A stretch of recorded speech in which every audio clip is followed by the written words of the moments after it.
You're walking down Hollywood Boulevard. To your left, you see many famous Los Angeles landmarks. To your right, a Streetmosphere cast member is talking about how they're the next star, and straight in front of you, glistening in the sunlight, is the famous Chinese theater. It's May 1st, 1989, and Disney-MGM Studios has just opened. The centerpiece of the park is the Great Movie Ride, a spectacular journey through the movies, and now a piece of abandoned history. So the Great Movie Ride itself began as an idea for a pavilion in the Future World section of Epcot. Under the leadership of Michael Eisner and the late Marty Sklar, the ride was expanded into a whole new theme park that would double as a working movie studio there in Orlando. The ride itself is a traditional Disney dark ride with audio animatronic figures. You board a tram with a live cast member host who's going to take you on a tour of the movies. The ride begins as you pass a cake of dancers from the movie Footlight Parade. The scene was notoriously much more toned down than on opening day.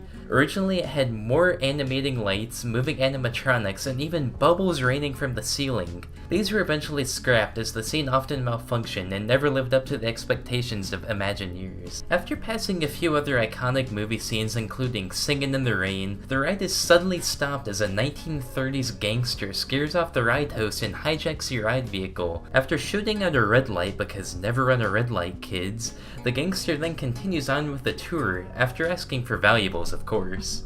The tram then continues its tour through the movies, entering what looks like an old western town. You see the man with no name himself, and bullets start to ricochet around, and it's just a very dangerous situation to be in, so Muggsy the gangster will surely get you out of there safe. You know, this may as well be the 70s because things are about to get out of sight.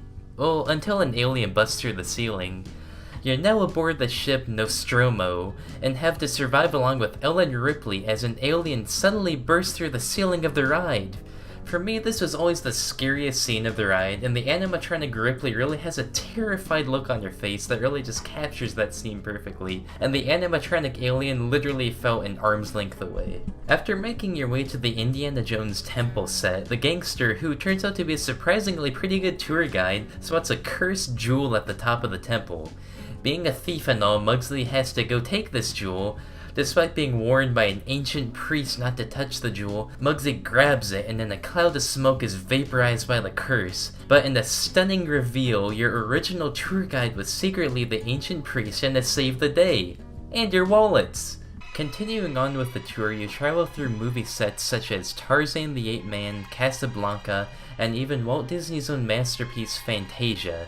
The finale has begun as you pull into Munchkin Land from The Wizard of Oz. This is easily the most incredible scene in the ride as Munchkins pop up and begin to sing songs from the movie. To the far right is the ultra-advanced animatronic Wicked Witch of the West. The witch was upgraded from opening day, and even as the ride closed was still one of the most advanced audio animatronic figures that Disney had ever made to that point. After the witch makes her exit, the ride continues as the Munchkins continue to sing their song, and the ride operator tries to get you to sing along with mixed results. We're now entering the ending finale of the ride as many classic movie clips are played in front of you on multiple screens.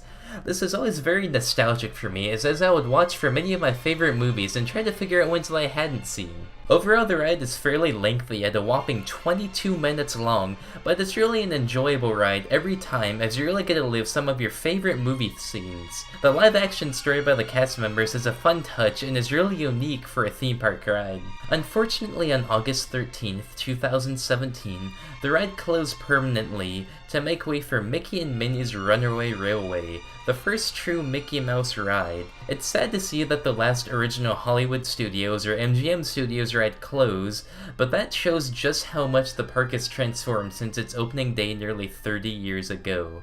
This has been Codemic, and I hope you enjoyed the Great Movie Ride presented by Coca-Cola, or perhaps Turner Classic Movies. If you haven't already, don't forget to like and subscribe, and I hope to see you all really soon. And that's a wrap.